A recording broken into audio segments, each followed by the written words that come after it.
പാമ്പ് പിടുത്തം അപകടം വരുത്തുന്നതാണ്. വാവാ സുരേഷിന്റെ ഈ പ്രോഗ്രാം കണ്ടിട്ടാരും പാമ്പ് പിടിക്കാൻ ശ്രമിക്കരുത്, അനുകരിക്കരുത്. അങ്ങനെ എന്തെങ്കിലും അപകടം സംഭവിച്ചാൽ ഞങ്ങൾ അതിന് ഉത്തരവാദികളെയല്ല. നമസ്കാരം.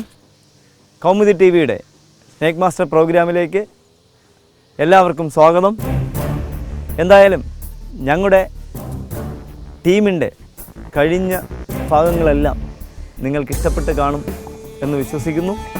അതിഥികളെയും നിങ്ങൾ പരിചയപ്പെട്ട് കാണുമെന്ന് വിശ്വസിക്കുന്നു. എന്തായാലും ഞങ്ങളുടെ ജൈത്രയാത്ര ഇങ്ങനെ തുടർന്ന് പോയിക്കൊണ്ടേയിരിക്കുന്നു. ഈ യാത്രയിൽ ഞങ്ങൾ കാണുന്ന അതിഥികളെയെല്ലാം നിങ്ങളുടെ മുന്നിലേക്ക് എത്തിക്കുന്നു. അതുപോലെ അവരെക്കുറിച്ചുള്ള വിശദീകരണങ്ങൾ ഞങ്ങൾ നിങ്ങൾക്ക് തരുന്നു. എന്തായാലും നമ്മുടെ പ്രോഗ്രാം വീക്ഷിക്കുന്നവർക്ക് നമ്മുടെ നാട്ടിലെ പാമ്പുകളെക്കുറിച്ചുള്ള അന്ധവിശ്വാസങ്ങൾ മാറ്റാൻ കഴിയുന്നു, കഥകൾ മാറ്റാൻ കഴിയുന്നു. വിശ്വാസവും അന്ധവിശ്വാസവും കൂടി കലർന്നാൽ മാത്രമേ നമുക്ക് മുന്നോട്ട് പോകാൻ കഴിയുള്ളൂ. എന്നാലും അമിതമായിട്ടുള്ള കഥകൾ ഈ പ്രോഗ്രാമിലൂടെ, നമ്മുടെ സ്നേക് മാസ്റ്റർ പ്രോഗ്രാമിലൂടെ മാറ്റി നമ്മുടെ ജനങ്ങളെ ബോധവൽക്കരിക്കാൻ ഞങ്ങൾക്ക് നന്നായിട്ട് കഴിയുന്നു. ഞങ്ങൾ സെഞ്ചുറി അടിക്കാൻ പോവുകയാണ്. നമ്മുടെ ഈ പ്രോഗ്രാം, സ്നേക് മാസ്റ്റർ പ്രോഗ്രാം 100ാം എപ്പിസോഡിലേക്ക് കടക്കാൻ പോവുകയാണ്. ആ ഒരു സന്തോഷത്തിലും ആ ഒരു ത്രില്ലിലുമാണ് ഞങ്ങൾ. എന്തായാലും ഇന്ന് ഞങ്ങൾ നിങ്ങളുടെ മുന്നിലേക്ക് പരിചയപ്പെടുത്തുന്ന അതിഥി ഇതിന് മുന്നേയും നിങ്ങൾ പരിചയപ്പെട്ടിരിക്കാം. പക്ഷേ ഇത്രയും പ്രായമുള്ള, ഇത്രയും തേക്ക്നെസ് അല്ലെങ്കിൽ വണ്ണമുള്ള അല്ലെങ്കിൽ സൈസുള്ള ഒരു അതിഥിയെ ഞങ്ങൾ നിങ്ങളുടെ മുന്നിലേക്ക് പരിചയപ്പെടുത്തിയിട്ടില്ല ഇതുവരെ. ഇത് കഴിഞ്ഞ 2 ദിവസങ്ങൾക്ക് മുന്നേ പത്തനംതിട്ട ജില്ലയിൽ പത്തനാപുരം കഴിഞ്ഞ് കലഞ്ഞൂർ കഴിഞ്ഞ് കൂടൽ എന്ന് പറയുന്ന സ്ഥലത്ത് ഒരു എസ്റ്റേറ്റിലെ ജീവനക്കാർ, അവിടുത്തെ തൊഴിലാളികൾ രാവിലെ 6 മണിക്ക് റബ്ബർ ടാപ്പിങ്ങിന് പൊയ്ക്കൊണ്ടിരുന്നപ്പോൾ അവരുടെ അടുത്ത് 2 പാമ്പുകൾ മാറ്റിംഗ് ആണെന്ന് പറഞ്ഞു. എന്തായാലും എന്നെ അറിയിക്കുകയും ഞാനവിടെ പോവുകയും ചെന്നപ്പോൾ അതൊരു പാറക്കെട്ടിനകത്തായിരുന്നു. പാറക്കെട്ടിനകത്താണെങ്കിലും അവിടുത്തെ തൊഴിലാളികൾക്ക് അതിനെ പിടിക്കണമെന്ന് തോന്നി, അല്ലെങ്കിൽ പിടിപ്പിക്കണമെന്ന് തോന്നി. കാരണം എന്തെങ്കിലും അപകടം ഉണ്ടായാലോ എന്ന് പേടിച്ചിട്ട്, വെളുപ്പാങ്കാലത്തൊക്കെ അവർ സഞ്ചരിക്കുന്നതുകൊണ്ട് അപകടം ഉണ്ടായാലോ എന്ന് പേടിച്ചിട്ട് അവരുടെ ഓഫീസിൽ അവരുടെ അധികാരികളെ അറിയിക്കുകയും അവരുടെ നിർദ്ദേശപ്രകാരം നമ്മൾ ആ പാറ ഈടി ഒത്തിരി കുറച്ച് പൊളിച്ചു. അപ്പോൾ ഒരാളിനെ മാത്രം നമുക്ക് കിട്ടി. ഒരു അധികം വിചിത്രമല്ല, പക്ഷേ നമ്മളിപ്പോൾ പരിചയപ്പെടുത്തുന്ന അതിഥിയുടെ കടി അല്ലെങ്കിൽ ബൈറ്റ് ഏറ്റാൽ പെട്ടെന്ന് നമുക്ക് ഡെത്ത് സംഭവിക്കും. എന്തായാലും നമ്മളിനി അധികം സസ്പെൻസ് വെക്കുന്നില്ല, അല്ലെങ്കിൽ നമ്മൾ ഇനി കൂടുതൽ ഡീറ്റെയിൽസ് അല്ലെങ്കിൽ കൂടുതലായിട്ട് അദ്ദേഹത്തിനെക്കുറിച്ച് പരിചയപ്പെടുത്തുന്നതിന് മുന്നേ നമുക്ക് ആ അതിഥിയെ ഒന്ന് കാണാം. അദ്ദേഹത്തിൻ്റെ വണ്ണം അല്ലെങ്കിൽ ആ സൈസ് അല്ലെങ്കിൽ തിക്നെസ് ഒന്ന് നോക്കാം, എത്ര നീളം ഉണ്ടെന്ന് കാണാം. എന്തായാലും നമുക്ക് ആ അതിഥിയെ ഒന്ന് പരിചയപ്പെടാം.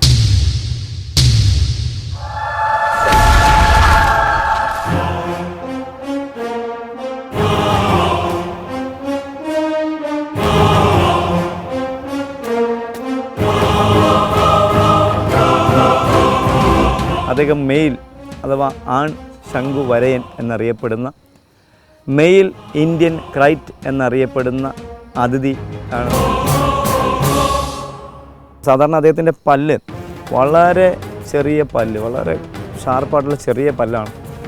കടിയേറ്റാൽ, ഇദ്ദേഹത്തിൻ്റെ കടിയേറ്റ് പണ്ട് അല്ലെങ്കിൽ മുൻകാലങ്ങളിൽ മരണം സംഭവിക്കുന്നത് മറ്റൊന്നല്ല, ഇദ്ദേഹത്തിൻ്റെ കടിയേറ്റാൽ ഷാർപ്പായിട്ടുള്ള പല്ല്, വളരെ കുഞ്ഞു പല്ല്, അതിൻ്റെ കടിയേൽക്കുന്ന ഭാഗത്ത് മുറിവുണ്ടാവുകയോ ബ്ലഡ് വരികയോ ചെയ്യില്ല.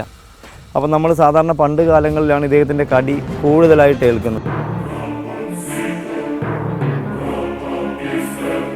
ഇദ്ദേഹം മെയിൽ അഥവാ ആൺ ശംഖുവരയനാണ്, മെയിൽ ക്രൈറ്റാണ്. ഇദ്ദേഹത്തിൻ്റെ പ്രത്യേകത, ഇപ്പോൾ ഇദ്ദേഹത്തിൻ്റെ വാലിൻ്റെ അറ്റം മുതൽ വാലിൻ്റെ അഗ്രം അധികം ഇല്ല, വാലിൻ്റെ അഗ്രം മുറിഞ്ഞു പോയിരിക്കുകയാണ്. അത് വൈറൽ ഇൻഫെക്ഷനൊക്കെ ഉണ്ടാകുമ്പോൾ വയലിൻ്റെ അഗ്രം മുറിഞ്ഞു പോകുന്ന പാമ്പുകളുടെ ഇദ്ദേഹത്തിന് ഇപ്പോൾ 48 കെട്ടുകൾ ഇങ്ങനെ കാണാൻ, 2 വരകൾ, ആദ്യം ഒരു ബാൻഡ്, പിന്നെ 2 ബാൻഡ്, അത് അവസാനം ഒരു ബാൻഡ് ആവുന്നു. 48 ബാൻഡുകളാണ് ഇദ്ദേഹത്തിൻ്റെ ശരീരത്തിൽ ഇപ്പോൾ നമുക്ക് എണ്ണാൻ കഴിയുക. ഏകദേശം 4.5 അടിയോളം നീളം ഇദ്ദേഹത്തിനുണ്ട്. ഏകദേശം 10 വയസ്സിന് കൂടുതൽ പ്രായം ഇദ്ദേഹത്തിനുണ്ട്. വളരെ ചെറിയ കണ്ണാണ്, മൂക്കിൻ്റെ സ്ഥാനത്ത് ഹോളുണ്ട്. വയറ്റിൻ്റെ അടിയിൽ ശൽക്കങ്ങൾ, മഞ്ഞയും വെള്ളയും കലർന്ന ശൽക്കങ്ങളാണ് നമുക്ക് കാണാൻ കഴിയുക. മുകൾവശത്ത് ഡാർക്ക് കറുപ്പ്, ഡാർക്ക് എന്ന് പറയുമ്പോൾ നമ്മുടെ ടാറിൻ്റെ കറുപ്പല്ല, അല്ലാത്ത നല്ല മിനുസമുള്ള നല്ല തിളക്കമുള്ള കറുപ്പും വെള്ള വരകൾ, കുറുകിയ വെള്ള വരകൾ, പതിയാത്ത വരകളാണ് നമുക്ക് കാണാം. ശരീരത്തിൻ്റെ തലയുടെ അടുത്ത് മുതൽ ഇദ്ദേഹത്തിന് വരകളില്ല. അത് കഴിഞ്ഞ് കുറച്ച് താഴേക്ക് വരുമ്പോഴാണ് വരകൾ തുടങ്ങുന്നത്. തുടങ്ങിക്കഴിഞ്ഞാൽ പിന്നെ കുറേ വരകൾ കഴിയുമ്പോൾ പിന്നെ 2 വരകൾ ഡബിൾ ബാൻഡായി മാറുകയാണ്. പിന്നെ അവസാനം വാലിൻ്റെ അറ്റത്തേക്ക് പോകുമ്പോൾ അത് വീണ്ടും സിംഗിൾ ബാൻഡായി മാറുകയാണ്. അതുപോലെ ഇദ്ദേഹത്തിന് ദേഹത്ത് 1-2 മുറിവുകളുണ്ട്, ചെറിയ മുറിവുപാടുകൾ നമുക്ക് കാണാം. അത് ഈ പാമ്പിനെ പിടിക്കുമ്പോൾ, ഞങ്ങൾ പിടിക്കുന്ന സമയത്ത് ഒരു വലിയ പാറ ഈടി പൊളിച്ചതിന് ശേഷമാണ് ഇദ്ദേഹത്തിന് പിടികൂടിയത്. ഇദ്ദേഹത്തിൻ്റെ ഇവരുടെ ഭക്ഷണം എലിയോ അണ്ണാനോ ഒന്നുമല്ല. രാജവെമ്പാലയ്ക്ക് പാമ്പുകളെയാണ് ഭക്ഷണം എന്ന് പറയും പോലെ ഇവർക്കും മറ്റ് പാമ്പുകളെയാണ് കൂടുതൽ ഇഷ്ടം. ഇദ്ദേഹത്തിന് ഇഷ്ടപ്പെട്ട പാമ്പ് എന്ന് പറയുന്നത് ചുവർ പാമ്പ് എന്നറിയപ്പെടുന്ന, ചുരുട്ട മണ്ഡലിയല്ല, ചുവർ പാമ്പിനെ തന്നെ പല ജില്ലകളിൽ ചുരുട്ട എന്ന് വിളിക്കുന്നുണ്ട്. ഊൾ സ്നേക്ക് എന്നറിയപ്പെടുന്നു, ട്രാവൻകൂർ ഊൾ സ്നേക്ക് എന്നറിയപ്പെടുന്നു. ഇവയൊക്കെയാണ് ഇവരുടെ ഭക്ഷണം. പിന്നെ ഇദ്ദേഹത്തിൻ്റെ പിന്നെ ഇഷ്ടപ്പെട്ടവൻ ചേരയുടെ കുഞ്ഞുങ്ങളെ പിടിക്കുന്നു. പിന്നെ ഇവരെ തന്നെ ഭക്ഷിക്കുന്നു. അപ്പോൾ ഇദ്ദേഹത്തിനെ പിടികൂടിയത് പത്തനംതിട്ട ജില്ലയിൽ കലഞ്ഞൂർ കഴിഞ്ഞ് കൂടൽ എന്ന് പറയുന്ന സ്ഥലത്തൊരു എസ്റ്റേറ്റിൽ നിന്നാണ് പിടികൂടിയത്. ഇദ്ദേഹം കടിക്കുന്നത് നല്ല സൈലൻ്റായിട്ട് പെടും. നമ്മളൊരിക്കലും പ്രതീക്ഷിക്കാത്ത ആ രീതിയിൽ സഞ്ചരിച്ചിട്ടാണ് ഇവരുടെ ബൈറ്റ്. സൈലൻ്റായിട്ട് പോവുകയും പെട്ടെന്ന് ഫുള്ളായിട്ട് തുറക്കുകയും കടിക്കുകയും പറ കടിക്കുന്നു. അതായത് നായി കടിക്കും പോലെയാണ് ഇവരുടെ കടി. പെട്ടെന്ന് എവിടെ കിട്ടുന്ന ഭാഗത്തൊക്കെ കടിക്കുകയാണ്. പിന്നെ ഇവരുടെ പ്രത്യേകത, ഇവർ രാത്രി സഞ്ചാരിയാണ്. ഇവർ പകൽ സഞ്ചാരിയല്ല. വെട്ടം ഇവർക്ക് ഇറിറ്റേഷനാണ്. സന്ധ്യയ്ക്ക് നല്ല ഇരുട്ടിന് ശേഷം 6 മണി 6:30 മണിക്കൊക്കെ ഇരുട്ട് ആയതിനു ശേഷം മാത്രമേ ഇവർ സഞ്ചരിക്കാറുള്ളൂ. നമ്മുടെ കേരളത്തിൽ, നമ്മുടെ തിരുവനന്തപുരത്തൊക്കെ സിറ്റി മേഖലകളിലൊക്കെ ഇവ വംശനാശം സംഭവിച്ചു. ഇവ റൂറൽ ഏരിയകളിൽ, വനമേഖലകളിലും മറ്റ് റൂറൽ ഏരിയകളിലുമാണ് ഇവരെ കണ്ടുവരുന്നത്. അപ്പോൾ അതായത് ഇവരുടെ വാസസ്ഥലം ഒരിക്കലും പാറ ഏടിയൊന്നുമല്ല. ഇവരുടെ വാസസ്ഥലം മൺതിട്ടകൾ, അതായത് പഴയ നമ്മുടെ മൺതാരകൾ എന്ന് പറയുന്ന സ്ഥലത്തുള്ള മാളങ്ങൾ, ചെറിയ മാളങ്ങൾക്കകത്തൊക്കെയാണ് ഇവരുടെ വാസം. ഇവരുടെ പല്ല് തന്നെ വളരെ ഷാർപ്പായിട്ടുള്ള വളരെ ചെറിയ കുഞ്ഞു പല്ലാണ് ഇവരുടെ പല്ലുകൾ. കടിയേറ്റിൽ അറിയാൻ കഴിയും. വെനം തന്നെ വളരെ നല്ല പ്യൂറായിട്ട് ഒരു വെളിച്ചെണ്ണ കോക്കനട്ട് ഓയിൽ പോലെ നല്ല പ്യൂറായിട്ടുള്ള ഓയിലിൻ്റെ കളറാണ്. വളരെ കുറച്ചേ ഉണ്ടാകത്തുള്ളൂ. പക്ഷേ ഇദ്ദേഹത്തിൻ്റെ കടിയേറ്റാൽ നമ്മൾ കോമ സ്റ്റേജിലേക്ക് പോവുകയും മാറിയപ്പോൾ ഈ ഇത്രയും പ്രായമുള്ളൊരു ശംഖുവരൻ്റെ കടിയൊക്കെ ആയിട്ടില്ല ആ ആളിനെ ജീവിതത്തിലേക്ക് കൊണ്ടുവന്നാൽ തന്നെ നമുക്ക് ആളിനെ പൂർണ്ണമായിട്ട് പഴയ ആരോഗ്യവാനായിട്ട് ഒരിക്കലും കാണാൻ കഴിയില്ല. കാരണം തലച്ചോറിന് ബാധിക്കുന്ന വെനമായതുകൊണ്ട് ഓർമ്മശക്തി കുറവുണ്ടാവാം. അദ്ദേഹം ചിലപ്പോൾ പാരാലിസിസ് ആകാം, അങ്ങനെയൊക്കെയാണ്. പക്ഷേ പണ്ട് കാലങ്ങളിൽ, ഇപ്പോൾ നമുക്ക് ട്രീറ്റ്മെൻ്റ് ഉണ്ട്. ആൻറ്റി വെനം അഥവാ മിക്സഡ് ആൻറ്റി വെനം എന്നറിയപ്പെടുന്ന, പോളിവെനം എന്നറിയപ്പെടുന്ന മരുന്ന് നമുക്ക് ഇന്നുണ്ട്. അപ്പോൾ ഇവരുടെ കടിയേറ്റാൽ പണ്ട് വൈദ്യന്മാർ ചികിത്സിച്ചിരുന്ന കാലഘട്ടങ്ങളിൽ സിംറ്റംസ് നോക്കി ചികിത്സ. കാരണം ഒരു പാമ്പ് കടിയേറ്റ, ഇപ്പോൾ ശംഖുവരൻ്റെ കടിയേറ്റാൽ കണ്ണിന് കാഴ്ച മങ്ങുക എന്ന് പറയുമ്പോഴാണ് ഈ പാമ്പാണ് കടിച്ചതെന്ന് അവർ നിശ്ചയിക്കുന്നത്. അണലിയുടെ കടിയാണ് ഏറ്റവും തലവേദന, ശരീരവേദന ഉണ്ടാകുമ്പോൾ അണലി എന്ന് നിശ്ചയിക്കുന്നത്. മൂർഖൻ പാമ്പിൻ്റെ കടിയേറ്റാൽ ശ്വാസം മുട്ടലുണ്ടാകുന്നു, ശ്വാസതടസ്സം അനുഭവപ്പെടുമ്പോൾ മൂർഖൻ പാമ്പ് എന്ന് നിശ്ചയിക്കുകയാണ് ചെയ്യുന്നത്. അങ്ങനെയാണ് ട്രീറ്റ്മെൻറ്റ് കൊടുക്കുന്നത്. പക്ഷേ ഏത് പാമ്പിൻ്റെ കടി ആർക്കേറ്റാലും നമുക്കൊറ്റ മെഡിസിനേ ഉള്ളൂ, കോമൺ വെനം തന്നെ, ആൻറ്റി വെനം തന്നെയാണ്. അതുപോലെ ശംഖുവരേൻ്റെ ഏത് പാമ്പിൻ്റെ കടിയിലും പച്ചില മരുന്നിലായാലും ഒറ്റ മരുന്നേ ഉള്ളൂ. പക്ഷേ മരുന്നിൻ്റെ അളവ് കൂട്ടുകയും കുറയ്ക്കുകയുമാണ് ചെയ്യുന്നത്. മറ്റാർക്കും അതറിയില്ല.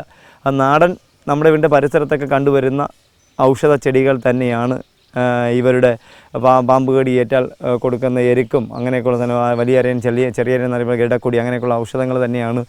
അങ്ങനെ ഒത്തിരി ഔഷധങ്ങൾ ചേർന്നതാണ് പാമ്പ് കടിയേറ്റാൽ കൊടുക്കുന്ന പച്ചില മരുന്നുകൾ. ഇവിടെ വേറൊരു പ്രത്യേകത, ശംഖുവരയൻ പാമ്പുമായിട്ട് മാത്രമേ ഇണചേരാറുള്ളൂ. എല്ലാ പാമ്പുകളും അതേ ദിനം പാമ്പുകളായിട്ട് മാത്രമേ ഇണചേരാറുള്ളൂ. മറ്റൊരു പ്രത്യേകത, നമ്മുടെ ടീം ഇപ്പോൾ ഇനി തൊട്ട് അങ്ങോട്ട് എന്നും ജൈത്രയാത്ര. കാരണം ഇപ്പോൾ നവംബർ മാസം തുടങ്ങിയിരിക്കുകയാണ്. നവംബർ, ഡിസംബർ, ജനുവരി ആദ്യ ദിവസങ്ങളിലൊക്കെ പാമ്പുകളുടെ ഇണചേരൽ സമയമായി കഴിഞ്ഞു. മൂർഖനും അണലിയും ഒക്കെ ഇണചേരുന്ന സമയമായി കഴിഞ്ഞു. അപ്പോൾ ഇനി നമ്മുടെ പരിസരത്തൊക്കെ 2 പാമ്പുകൾ ചുറ്റിപ്പനയുന്നത് കണ്ടാൽ അപ്പോൾ തന്നെ നിങ്ങൾ നിശ്ചയിക്കുക, ഒന്നുകിൽ മൂർഖനും ഒന്നുകിൽ അണലിയും ഒക്കെ ആയിരിക്കും. ഇനി അങ്ങോട്ട് ചേരകളുടെ മാറ്റിംഗ് ടൈം കഴിഞ്ഞു. ചേരകളുടെ മാറ്റിംഗ് കഴിഞ്ഞപ്പോൾ അവരുടെ കുഞ്ഞുങ്ങൾ പുറത്തേക്ക് വരുന്ന സമയമാണ്. അപ്പോൾ ഇപ്പോൾ നവംബർ ഡിസംബർ മാസങ്ങളിൽ ഈ മുറുക്കൻ പാമ്പ് ഇണചേരുന്നു. അതുപോലെ ഓഗസ്റ്റ് സെപ്റ്റംബർ ഒക്ടോബർ മാസങ്ങളിൽ ശംഖുവരൻ പാമ്പുകളുടെ ഇണചേരുന്ന സമയമാണ്. പിന്നെ അത് കഴിഞ്ഞാൽ ഇനി ഇവരുടെ മുട്ട ഇടുന്ന സമയമാണ്. ഇപ്പോൾ ഇദ്ദേഹം ചട്ട പൊഴിച്ച് നല്ല ഷൈനിങ് ആയിരിക്കുകയാണ്. അതുപോലെ മറ്റൊരു കാര്യം, മറ്റ് പാമ്പുകളെ അപേക്ഷിച്ച് രാത്രി കാലങ്ങളിൽ ശംഖുവരൻ പാമ്പിൻ്റെ ദേഹത്ത് വെട്ടം തെളിയിക്കുമ്പോൾ നമുക്കൊരു ഗ്ലേസിങ് അല്ലെങ്കിൽ ഒരു പ്രകാശം കാണാൻ കഴിയും. അത് നല്ല ഗ്ലേസിങ് ആയിട്ടുള്ള സ്കിൻസാണ്. കെരാറ്റിൻ എന്ന് പറയുന്ന പ്രോട്ടീനാണ് പാമ്പിൻ്റെ തൊലിയിൽ അടങ്ങിയിരിക്കുന്നതെങ്കിലും എല്ലാ പാമ്പുകൾക്കും അത്, പക്ഷേ എല്ലാ പാമ്പിൻ്റെ തൊലിയിലും കെരാറ്റിൻ ആണെങ്കിലും പാമ്പുകൾ വസിക്കുന്നതിനനുസരിച്ച് ഇപ്പോൾ അണലിപ്പാമ്പിന് വെയിൽ ആവശ്യമാണ്, ചൂടാവശ്യമാണ്. അപ്പോൾ മറ്റ് പാമ്പുകളെ പോലെ പാമ്പിൻ്റെ സ്കിന്നിലുള്ളതുപോലെ കെരാറ്റിന് തിളക്കം ഉണ്ടാകത്തില്ല, അല്ലെങ്കിൽ അത്രയും ഒരു മിനുസം മാർദ്ദവം ഉണ്ടാകത്തില്ല. അണലിക്ക് നല്ല റഫായിട്ടുള്ള സ്കിൻസാണ്. അതുപോലെ ഇവർക്ക് തണുപ്പ് ആവശ്യമാണ്. പാമ്പ് വർഗ്ഗങ്ങളിൽ ഏറ്റവും കൂടുതൽ ഇരുട്ട് ഇഷ്ടപ്പെടുന്ന അല്ലെങ്കിൽ മറ ഇഷ്ടപ്പെടുന്ന പാമ്പ് ശംഖുവരയൻ മാത്രമാണ്. നമുക്കെന്തായാലും നമ്മുടെ പ്രേക്ഷകർക്ക് വേണ്ടി ഇദ്ദേഹത്തിൻ്റെ പല്ലൊന്ന് പരിചയപ്പെടാം. ഇതാണ് ഇദ്ദേഹത്തിൻ്റെ പല്ല്. വളരെ ഷാർപ്പായിട്ടുള്ള ചെറിയ പല്ലാണ്. വെനം വളരെ കുറച്ച് വെനമേ ഉള്ളൂ. നമുക്കെന്തായാലും അദ്ദേഹത്തിനെ അധികം വേദനിപ്പിക്കാൻ കഴിയില്ല. അതുമാത്രമല്ല പല്ലിൽ കൂടി വരുന്ന വെനം വന്നാൽ തന്നെ നമുക്ക് അധികം കാണാൻ കഴിയില്ല. വളരെ കുറച്ച് വെനം മാത്രമാണ് വരുന്നത്. നമ്മൾ അദ്ദേഹത്തിനെ ശല്യപ്പെടുത്തിയിട്ടില്ല. വെനം അദ്ദേഹത്തിൻ്റെ കവിളിലുണ്ട്. ഇതാണ് നമ്മുടെ നമ്മുടെ ഇന്ത്യയിൽ രാജവൻപാലേക്കാളും ഫാസ്റ്റായിട്ട് അല്ലെങ്കിൽ സ്പീഡിൽ വെനം ശരീരത്തിലേക്ക് കടത്തിവിടുന്ന അതിഥിയാണ് ഇദ്ദേഹം നല്ല സൈസുള്ള അതിഥിയാണ്. ഇതാണ് ശംഖുവരയൻ എന്നറിയപ്പെടുന്ന, വെള്ളിക്കെട്ടൻ എന്നറിയപ്പെടുന്ന, ക്രൈറ്റ് എന്നറിയപ്പെടുന്ന 10 വയസ്സ് പ്രായമുള്ള ആൺ ശംഖുവരയൻ.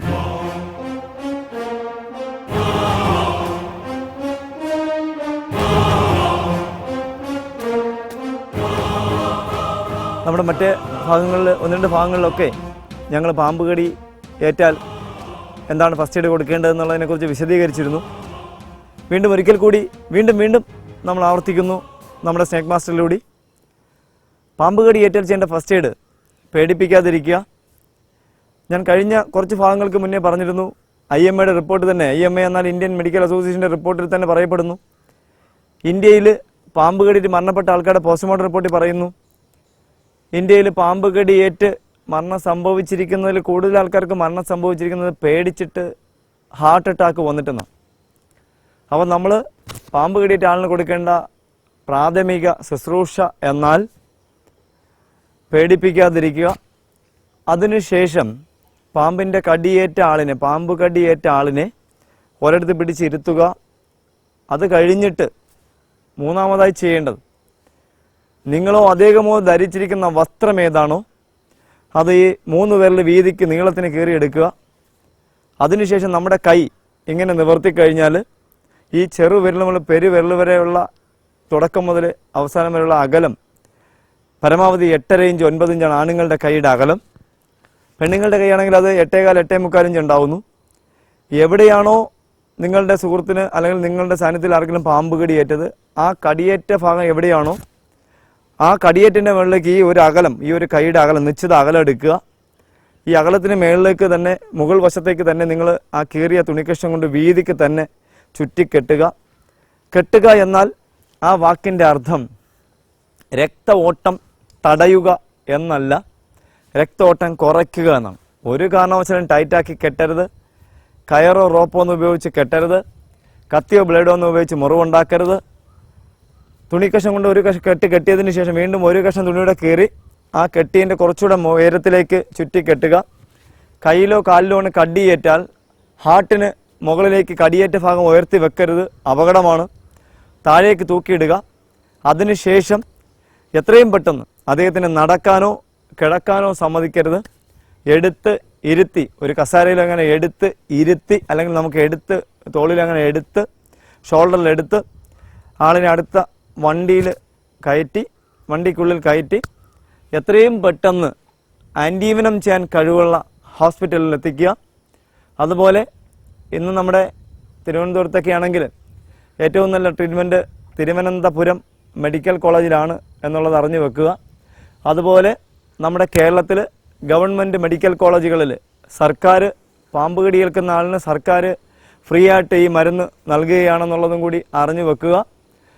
ഏകദേശം 500 രൂപയ്ക്ക് താഴെ മാത്രമേ ഒരു ബോട്ടിൽ ആൻറ്റിവെനത്തിന് വിലയുള്ളൂ എന്ന് അറിഞ്ഞു വെക്കുക. പാമ്പ് കടിയേറ്റാൽ കൊടുക്കേണ്ട ഫസ്റ്റ് എയ്ഡ് ഞാൻ പറഞ്ഞു. പേടിപ്പിക്കാതിരിക്കുക, തുണി കൊണ്ട് കെട്ടുക, നടക്കാനോ കിടക്കാനോ സമ്മതിക്കാതെ എടുത്ത് ഇരുത്തി ആൻറ്റിവെനം ചെയ്യാൻ കഴിവുള്ള ഹോസ്പിറ്റലിൽ എത്തിക്കുക. പിന്നെ നമ്മുടെ കേരളത്തിൽ അല്ലെങ്കിൽ നമ്മുടെ അയൽ സംസ്ഥാനങ്ങളിലൊക്കെ ഒരു കഥ ഇങ്ങനെ പറഞ്ഞു നടക്കുന്നുണ്ട്. ആ കഥ ഇങ്ങനെയാണ്: കടിച്ച പാമ്പിനെ തല്ലിക്കൊന്ന് കൊണ്ടുപോയാൽ മാത്രമേ ഡോക്ടർമാർക്ക് ട്രീറ്റ്മെൻറ്റ് ചെയ്യാൻ പറ്റുള്ളൂ എന്നാണ്. ഇത് മണ്ടത്തരങ്ങളിലൊന്നാണ്. ഡോക്ടർമാർക്ക് ഒരിക്കലും ഒരു പാമ്പിൻ്റെ കളർ നോക്കിയിട്ട് ട്രീറ്റ്മെൻറ്റ് ചെയ്യാൻ കഴിയില്ല. അവർ ചെയ്യുന്നത് ഹോസ്പിറ്റലിൽ ഡോക്ടറെ അടുത്തൊരു പേഷ്യൻ്റ് എത്തിയാൽ ഒന്നുകിൽ ആ പേഷ്യൻ്റ് സിംറ്റംസ് കാണിക്കുമ്പോഴത്തേക്ക് പെട്ടെന്ന് വൊമിറ്റ് ചെയ്യുന്നു, ഛർദ്ദിക്കുന്നു, അപ്പോൾ മൂർക്കാണെന്ന് അവർ പെട്ടെന്ന് ഇൻറ്റിബേറ്റ് ചെയ്യുന്നു, വെന്റിലേറ്ററിൽ അഡ്മിറ്റ് ചെയ്യുന്നു. അതുപോലെ അല്ലെങ്കിൽ അവർ ബ്ലഡ് അല്ലെങ്കിൽ രക്തപരിശോധന നടത്തിയതിന് ശേഷം ആ റിപ്പോർട്ട് വന്നതിന് ശേഷം എത്ര അളവിൽ ഇയാളുടെ ശരീരത്തിൽ വെനം കടന്നു പോയിട്ടുണ്ടെന്ന് നോക്കിയതിന് ശേഷമാണ് ആൻറ്റിവെനം എന്ന് പറയുന്ന മരുന്ന് ഈ പാമ്പ് കടിച്ച ആളുടെ ശരീരത്തിലേക്ക് കടത്തി വിടുന്നത്. അതിനോടൊപ്പം തന്നെ നമ്മൾ അറിയേണ്ട മറ്റൊരു കാര്യം, ഇന്ത്യയിൽ ഏത് പാമ്പിൻ്റെ കടി ഏറ്റാലും ഒരു മെഡിസിനേ ഉള്ളൂ, ആൻറ്റിവെനം തന്നെയാണ്. മിക്സഡ് ആൻറ്റിവെനം അഥവാ പോളിവെനം. മിക്സഡ് ആൻറ്റിവെനം എന്ന് തന്നെ ഈ ഔഷധത്തിന് പേര് കൊടുത്തിരിക്കുന്നത് മറ്റൊന്നും കൊണ്ടല്ല, അണലിയുടെ കടിയേറ്റലും മൂർഖൻ്റെ കടിയേറ്റലും ശംഖുവരേൻ്റെ കടിയേറ്റലും കൊടുക്കുന്ന മരുന്ന് ഒരു ബോട്ടിലിൽ മിക്സ് ചെയ്തിരിക്കുന്നത് കൊണ്ടാണ് മിക്സഡ് ആൻറ്റിവെനം എന്ന് ഈ മരുന്നിനെ അറിയപ്പെടുന്നത്. മറ്റൊരു കാര്യം, അപ്പോൾ നിങ്ങൾക്ക് തന്നെ തോന്നാം, ഈ മിക്സഡ് ഈ 3 പാമ്പിൻ്റെയും കൂടി കടിയേറ്റൽ കൊടുക്കുന്ന മരുന്ന് കടന്നു പോയാൽ ഈ പാമ്പ് കടിയിട്ടാണല്ലോ അപകടം ഉണ്ടാകുന്നില്ല. ഒരു 90% നമ്മുടെ ശരീരത്തിലേക്ക് ആവശ്യമുള്ള മരുന്ന് മാത്രം ശരീരം സ്വീകരിക്കുകയും ആവശ്യമില്ലാത്ത മരുന്ന് ശരീരത്തിൽ സഞ്ചരിക്കുകയും ആദ്യത്തെ 24 മണിക്കൂർ 48 മണിക്കൂർ കഴിയുമ്പോൾ ആവശ്യമില്ലാത്ത മരുന്നിൻ്റെ അളവ് മറ്റു മരുന്നുകളിൽ കൂടി കുറയ്ക്കുകയുമാണ് ചെയ്യുന്നത്. അത് അപകടം ഉണ്ടാവുന്നില്ല. എന്നാലും വീണ്ടും ആവർത്തിക്കുന്നൊരു കാര്യം, ഇപ്പോൾ പാമ്പിനെയൊക്കെ ഞാനൊക്കെ ഉയർത്തി വാലി പിടിക്കുന്നത് കണ്ടിട്ട് ഒരു കാരണവശാലും നമ്മുടെ സ്നേക്ക് മാസ്റ്റർ പ്രോഗ്രാം ഇഷ്ടപ്പെടുന്ന ചെറുപ്പക്കാർ അല്ലെങ്കിൽ പ്രിയ കൊച്ചു കൂട്ടുകാർ ഒരിക്കലും പാമ്പിനെ പോയി വാലിൽ പിടിച്ച് ഉയർത്തരുത്. അത് അപകടമാണ്. ഞാൻ നമ്മുടെ പ്രോഗ്രാമിലൂടെ നിങ്ങളെ ബോധവൽക്കരിക്കാൻ വേണ്ടി അല്ലെങ്കിൽ നിങ്ങൾക്ക് വേണ്ടി ഒരു അവയർനെസ്സിന് വേണ്ടിയാണ് ഞങ്ങൾ ഈ പ്രോഗ്രാം കൊണ്ടുപോകുന്നത്. അപ്പോൾ ഞങ്ങൾ കാണിക്കും പോലെ ഒരു കാരണവശാലും നിങ്ങൾ അത് അനുകരിക്കരുത്. ഞാൻ വീണ്ടും പറയുന്നു, സിനി ആർട്ടിസ്റ്റുമാരെയോ അല്ലെങ്കിൽ നമ്മുടെ ഫേമസ് നടന്മാരെയോ ഒക്കെ പോലെ അവർ ചെയ്യുന്നത് പോലെയല്ല, അവരെ നിങ്ങൾ അനുകരിക്കുന്നത് പോലെയല്ല പാമ്പിനെ പിടിക്കുന്നതൊക്കെ നിങ്ങൾ അനുകരിക്കുന്നത്. അത് അപകടമാണ്. പാമ്പിനെ ഞങ്ങൾ കളിച്ച് കാണിക്കുമ്പോൾ നിങ്ങളുടെ ഭയം മാറുക അല്ലെങ്കിൽ നിങ്ങളെ ഭയം മാറ്റുക എന്നുള്ള ലക്ഷ്യം മാത്രമാണ് സ്നേക്ക് മാസ്റ്റർ ടീമിനുള്ളത്. എന്തായാലും നമ്മുടെ ഇന്നത്തെ അതിഥി അല്ലെങ്കിൽ ഇത്രയും വണ്ണമുള്ള ഒരു അതിഥിയെ നിങ്ങൾക്ക് ഇന്ത്യയിൽ ഏത് സ്നേക്ക് പാർക്കിൽ പോയാലും കാണാൻ കഴിയില്ല. ഇത്രയും സൈസുള്ള ഒരു ശംഖുവരയൻ അഥവാ വെള്ളിക്കെട്ടനെ 4.5 അടിയോളം നീളമുള്ള 10 വയസ്സിന് മുകളിൽ പ്രായമുള്ള ആൺ ശംഖുവരയൻ അഥവാ മെയിൽ ക്രൈറ്റ് എന്നറിയപ്പെടുന്ന പാമ്പിനെയാണ് ഞങ്ങൾ നിങ്ങളുടെ മുന്നിൽ പരിചയപ്പെടുത്തിയത്. എന്തായാലും നിങ്ങൾക്ക് ഈ ഭാഗം ഇഷ്ടപ്പെട്ട് കാണുമെന്ന് വിശ്വസിക്കുന്നു. ഈ അതിഥിയെ ഇഷ്ടപ്പെട്ട് കാണുമെന്ന് വിശ്വസിക്കുന്നു. എന്തായാലും നമുക്ക് അടുത്ത എപ്പിസോഡിൽ ഒരു പുതിയ അതിഥിയുമായി വീണ്ടും കാണാം. അതുവരെ നിങ്ങൾക്കെല്ലാവർക്കും സ്നേക്ക് മാസ്റ്റർ ടീമിൻ്റെ നന്ദി, നമസ്കാരം. പാമ്പുകളെ കണ്ടാൽ നിങ്ങളും വാവാ സുരേഷിനെ വിളിക്കും. വിളിക്കേണ്ട നമ്പർ 9387979441.